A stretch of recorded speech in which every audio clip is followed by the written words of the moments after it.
जय जोहार। मैं तानी साहू आप मन के सामने प्रस्तुत करत हूँ छत्तीसगढ़ की प्रसिद्ध लोक गाथा पंडवानी द्रौपदी चीर हरण।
अपमान होवत है और तुम कुछ नहीं कर सकत हो।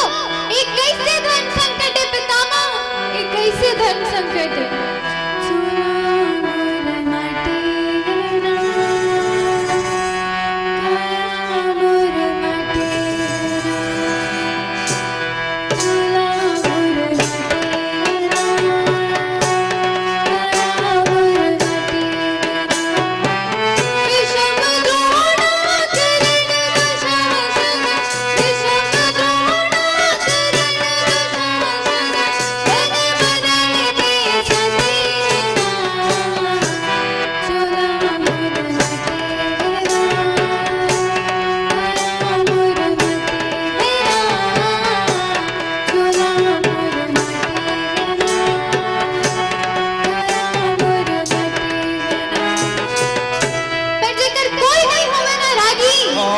भगवान होते। अच्छा श्री कृष्ण जी अदृश्य हो के ऐसे साड़े परोथे कि दुष्ट दुशासन नानी याद आ जाते।